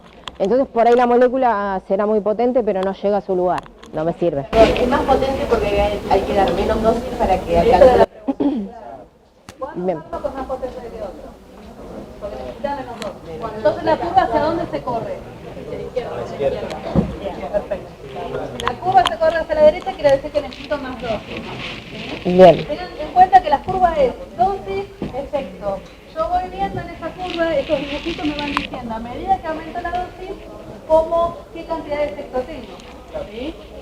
Pero a ver si yo aumento la dosis, también aumenta la concentración del fármaco. Sí. Sí. Es la cantidad de fármacos. O sea, Después hay que ver si yo dando más dosis, si tengo problemas o no. Por ahí estoy en el rango terapéutico, no necesariamente es toxicidad. solamente estamos cuantificando el efecto y la dosis. ¿Sí? Olvídate. Porque, por ejemplo, el paracetamol vos te tomás 500 miligramos y ibuprofeno 400, y no es que sea tóxico. En los estudios de farmacodinamia, todo lo que es farmacocinética no lo tenés en cuenta. Vemos solamente el efecto, mecanismo de acción, ¿sí? Así que por eso es que se hacen estudios separados. Y por eso se hacen modelos celulares o modelos animales antes. ¿Sí? No se hace en un individuo. En este tipo de... Claro, todavía no llegamos a estudiar en individuos. Claro. Ver la dinámica y análisis cinética. Y depende. Es que en realidad son ver dos cosas distintas. Son cosas diferentes. La clase que viene sí experimentamos en humanitos. Bien, esto para cerrar que también es importante. Hasta ahí vimos los agonistas, si eran parciales o puros, y tenemos los antagonistas. Hay distintos tipos de antagonismo, ¿sí? Vamos a quedarnos con el farmacológico, sí, hoy que no tenemos tanto tiempo. La idea está que el antagonista se unía al receptor, pero no desencadenaba toda la cascada. Y se puede unir de diferentes maneras. Puede ser que el antagonista compita con el agonista para unirse al receptor, se unen en el mismo lugar y entonces compiten. Y ahí dependiendo quién sea más afín, quién esté en mayor cantidad o demás, quién va a ganar, digamos, y quién se va a unir más, ¿sí? Entonces yo lo que veo es que, supónganse que yo tenía como recién un fármaco A, que era un agonista completo, que yo tenía efecto, me producía un efecto porque es un agonista, y el logaritmo de la concentración, de la dosis. Bien, ahora supónganse que yo hago esta misma prueba de ir dando cada vez más cantidad de agonista, pero en presencia de un antagonista, ¿sí? Entonces fíjense que yo tengo un vasito con un tejido que estoy viendo si se contrae o no, vamos a inventar. Y ya la solución que tengo acá, además de tener el calcio que es necesario para la contracción muscular, tiene un antagonista, alguno, en una determinada concentración fija. Y yo voy tirando agonista para ir viendo si se va contrayendo cada vez más ese músculo, ¿sí? Sería una situación así. Entonces, ¿yo qué puedo ver? Que acá voy a empezar a ir viendo efecto a medida que voy tirando agonista, pero al principio tengo los receptores ocupados por el antagonista, que me está ocupando el receptor, pero no me generaba contracción en este caso. Entonces, es como que yo voy a tardar un poco más, voy a necesitar más dosis de agonista para ir llegando al efecto, porque el agonista tiene que estar en cantidad suficiente de correr al antagonista y unirse él. Entonces lo que voy a ver cuando compiten por el mismo lugar es que al principio yo tengo poco agonista, mucho antagonista, tengo muchos receptores bloqueados, no tengo cascada, no tengo efecto, tengo poco efecto. A medida que yo voy dando más agonista, se va revirtiendo esa situación y empiezo a ver más efecto. Entonces, empiezo a ver más efecto a dosis mayores de que si yo tuviera el agonista solito, ¿verdad? Entonces lo que veo es que esta curva se me desplaza un poco. Es como que lo que tardás hasta que lo corrió el otro. Claro. No sé si es tanto lo que tardás. No es lo que tarda, No. la concentración. ¿Qué te dice una curva corrida a la derecha? Claro. Que necesite más dosis. Necesité más cantidades de fármaco agonista para lograr el efecto máximo. Acá no hablamos ni de tiempos ni de velocidades. Claro, Claro. haciendo otra curva en donde Hay un estamos antagonista. evaluando una dosis fija del antagonista, no es que esté variando el antagonista. ¿Ves? Siempre son 100 miligramos. Claro. Y voy tirando cada vez más cantidad de A. ¿Sí? Entonces- Entonces, esa segunda curva que hizo Mariana, ¿qué dice? ¿Qué les dice a ustedes? Y llegó el efecto máximo. Entonces, Llega un momento, pero aunque puse tanto de A, que desplacé a B del receptor y ganó A, eso es entonces. competir. Están compitiendo por el mismo receptor, el mismo sitio de unión. ¿Quién Por- gana? Y cuando son más ganan. Claro, porque más allá de la afinidad, si el receptor tiene una molécula de B y 150 de A, lo más probable es que termine unido a A. ¿Entienden? Ahora, el agonista y el antagonista, los dos tienen afinidad, o sea, la capacidad de unirse y formar complejos con el receptor y tienen la misma especificidad. O sea, las características para competir son las mismas. Claro, lo que cambia es que uno no te generó el efecto que uno busca. Cantidad que Gana la cantidad. Lo gana la cantidad, ¿quiénes somos más? Claro, y además hay otra cosa importante, que esa unión es reversible. Porque si yo me encuentro con alguien que está unido covalentemente, Que ahora vamos a ver. Claro. No hay dosis. ¿Ahí qué pasa? ¿y ahí qué pasa? Sí. Ahí tenemos- Entonces, hasta acá veníamos compitiendo reversiblemente. Esto de competir implicaba que al principio estoy unido yo, pero si vos sos mucha cantidad y me vas ganando, yo me tengo que desunir y te unís vos. ¿Sí? Entonces, por eso es que se llega al efecto máximo, porque llega un momento que tengo tanto de A, que ya B es como que casi ínfimo el efecto que puede estar teniendo y los receptores que puede estar ocupando, entonces llego a mi efecto máximo igualmente. Ahora, si el antagonista se une en el mismo sitio de acción, o sea que es competitivo, pero tiene uniones irreversibles, ahí ya es distinto, porque ahí el antagonista está unido y cuando llega A no lo puede desunir, es covalente, no lo puede arrancar, ¿sí? Entonces, ¿qué me va a pasar? Que si yo tenía un montón de receptores, ya va a haber algunos ocupados por B, donde A no va a poder interactuar porque no lo mueve a B ni de casualidad, B está unido covalentemente, ¿sí? O vamos a decirle C, este es un fármaco antagonista competitivo, un fármaco nuevo, C. Entonces, ¿qué voy a ver yo? Que a medida que yo voy a ir agregando las dosis de A, voy a ir viendo más efecto, pero como hay algunos receptores que ya estaban bloqueados por C, no los voy a poder activar. Entonces no voy a llegar al efecto máximo que hubiese llegado si hubiese tenido a A solo o a un antagonismo reversible. ¿Se entiende? Pero porque pone el antagonista reversible le unió a todos los receptores. No se unió a todos. Entonces, claro. Tiene un mínimo efecto, digamos, un poco de efecto. no llega al... Claro, la idea es, yo tengo 100 receptores. Por ejemplo, que yo di 100 miligramos de C, como dijo Emi hoy, de esos 100 receptores tengo 10 ocupados. Bueno, los otros 90 A puede interactuar, entonces voy a ver un efecto. Dependiendo siempre de las dosis, ¿no? Si estaban todos bloqueados, no, pero supongamos. Entonces puedo ver un efecto. Lo que no voy a ver es el efecto como si tuviera los 100 receptores disponibles. Hay 10 que ya me bloqueó C. Entonces yo lo que voy a terminar viendo es una curva un tanto así. Tengo el efecto, pero no puedo llegar al efecto máximo. Y también va a estar corrida hacia la Claro. derecha, ¿sí? Va a ir, tengo que... Ahí o podría haber sido así. ¿Mm? Perdón, una pregunta, por ahí no tiene nada que ver, pero a medida que vas aumentando la dosis, ¿no puede llegar al efecto tóxico? Podría ser, pero acá estamos viendo cómo se comporta el fármaco en el cuerpo. Todavía no tenemos personas, la clase que viene será otro tema. Bien, entonces, para que se... No, está bien, claro, pero ya nos faltan todavía unos conceptos. Entonces, esto que más o menos ejemplificamos nosotros recién. Yo tengo un fármaco A, la respuesta que logro con el logaritmo de la concentración de ese agonista, lo que yo voy modificando acá, es la concentración del agonista. El antagonista estaba en una dosis fija puesta y ya está. Y voy viendo que a medida que aumento la concentración del antagonista, o sea, por ejemplo, que acá era 1 miligramo, bueno, la curva se desplazó un poquito. Si yo de antagonista hubiese tenido 2 miligramos, la curva se me desplazaba un poquito más, ¿sí? Pero siempre, más allá de que se me vaya desplazando, como es reversible, es competitivo, logro mi efecto máximo. En cambio, con el antagonismo no competitivo o irreversible, lo que me va sucediendo es que a medida que se corre, pero cuando ya yo necesitaba ocupar para ver mi efecto todos los receptores, no lo alcanzo, ¿sí? Si el antagonista estaba presente una cantidad que me bloquea, una cantidad de receptores importantes, yo ya no tengo mi efecto máximo, ¿sí? En sí, no. Competitivo o no competitivo tiene que ver con dónde se unen.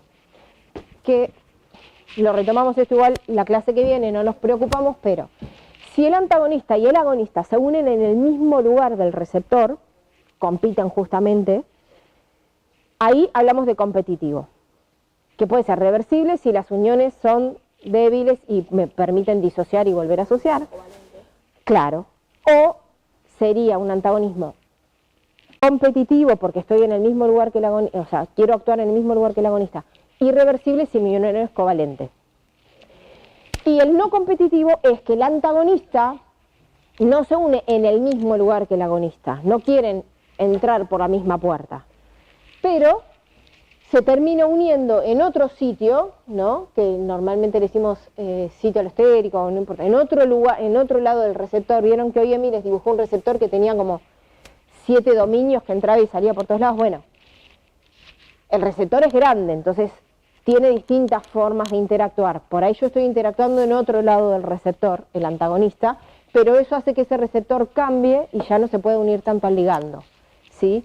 Entonces, si este era mi sitio activo donde se va a unir el agonista, si esto es no competitivo, el antagonista no se une acá, por ahí se une de este otro lado.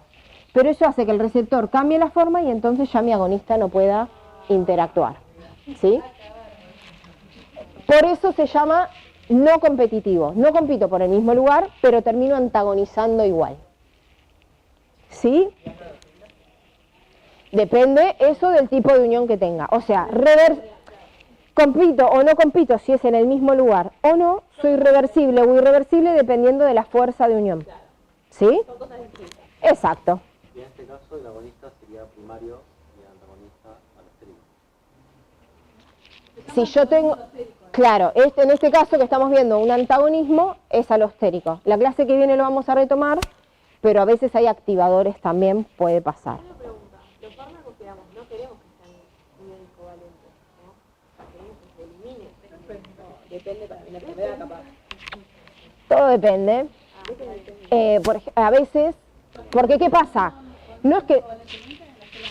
Sí, y los inhibidores por ejemplo, la aspirina, lo mismo. Acetila, es uno, ya te modifica su receptor y su cascada de forma irreversible. Pero ¿qué pasa? No es, chau, bloqueé un receptor, nunca más vi ese receptor. Como todo en las células tiene su tiempo de... no, o sea, esos receptores no es que toda la vida tenemos el mismo receptor. Se van degradando y se van generando y las células se van reproduciendo y voy generando receptores nuevos. Entonces hay un momento que ese receptor que estaba bloqueado se me va murió, claro, y tenemos nuevos. Entonces el efecto se termina pasando porque por este recambio. Lo que tiene es que te dura más, claro.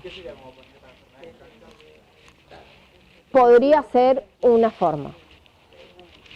Por ejemplo, la aspirina se une a la ciclooxigenasa de forma irreversible de las plaquetas y le inhibe la ciclooxigenasa esa plaqueta durante toda la vida de la plaqueta. Pero bueno, estamos generando plaquetas todo el tiempo, por eso la aspirina la tomo todos los días. ¿Sí? Entonces, para terminar, no sé qué hora es, pero supongo que estamos, ¿no? Entonces, ¿qué nos pasa con todo esto que vimos con Ricardo? Ricardo estaba tomando morfina, un agonista completo, vamos a dibujarlo en el grafiquín. En este caso ponemos que A podría ser tranquilamente morfina, ¿no? Un agonista completo. Y lo voy a mezclar con buprenorfina, que es un agonista parcial, o sea que buprenorfina podemos esperar que tenga esta curva. ¿Por qué me empeoró el dolor de Ricardo? Bien. Porque en este caso yo estoy dando dos agonistas, no estoy dando un antagonista. Pero ¿qué pasa? Estos dos agonistas quieren actuar en el mismo receptor. Entonces, si se unía morfina yo tenía un efecto, llegaba a máximo. Y si se une buprenorfina tengo menos. Entonces, si yo tengo 100 receptores disponibles, yo antes tenía los 100 receptores unidos a morfina, veía mi efecto máximo, Ricardo venía sin dolor hasta que se le descalibra un poco. Si yo agrego bupre, de esos 100 receptores por ahí tengo 70 con morfina, con su efecto máximo, y 30 con bupre, que me da menos efecto que morfi, ¿sí? Entonces, en definitiva, toda la cascada que estoy generando, debido a que hay algunos receptores unidos a buprenorfina, termina siendo menor. No, porque aparte es una agonista parcial, o sea que va a aumentar el dolor también. Tiene menos efecto máximo que la morfina. Claro, no es que aumente el dolor. Si yo, por ejemplo, Aumenta el dolor por todo esto de de que modifica morfina, si vos tenés dolor y yo te doy directamente buprenorfina, vas a ver un efecto y vas a sentir menos dolor. En este caso el problema es que la buprenorfina me está sacando la morfina. Se puede terminar dando un antagonismo clínico, digamos, aunque esté usando dos agonistas. ¿Cómo? ¿En qué? No, en el estudio que nosotros vimos, vemos el efecto. Ahora, sí sabemos o podemos esperar lo que va a pasar en la clínica si yo doy a un paciente que está con morfina buprenorfina. Sabiendo todo esto de agonistas parciales y tal, me puedo imaginar qué va a pasar. Pero igual, tipo, lo que estás haciendo es como que te dando buprenorfina, estás básicamente como, te estás poniendo vos el palo en la rueda, digamos. Porque con una tenías el efecto al máximo, con el otro parcial estás poniendo, entonces ninguno de los dos llega al 100. Entonces como que no le cubriste el dolor a la... Entonces ustedes, como vinieron hoy a la clase de fármaco, no van a hacer esto el día de mañana, que es más común de lo que les parece. Pero con ninguno de los dos llegas al efecto al 100, entonces... Claro, lo que mejor podríamos hacer, aumentar la dosis de la morfina o dar solo... Vamos a ver cuando Emi nos dio opioides, pero morfina es una droga muy linda, no tiene techo, podríamos aumentar la dosis de morfina tranquilamente y no pasa nada. O buscar otro fármaco que no actúe en ese receptor. Por ejemplo, lo podría haber dado además ibuprofeno. Y estoy inhibiendo el dolor por dos lados distintos. Claro, si yo doy morfina con ibuprofeno, no pasa nada. Un caso clínico de ejemplo para ver por qué nos sirve saber un poco de farmacodinámica. Dar dos medicamentos que tienen el mismo mecanismo de acción. Exacto. Exactamente. Por eso nos sirve tomarnos un ibuprofeno con un paracetamol todo junto en el mismo horario. No me sirve. Shindibi y Shindibi. Pero si los dos fármacos te dan Entonces, Pero si das dos fármacos, que es para lo mismo, calmar el dolor, con diferentes mecanismos de acción, sí. entonces yo puedo mezclar una INE con un opioide. Las dos cosas son para dolor, pero como son mecanismos distintos, ¿sí?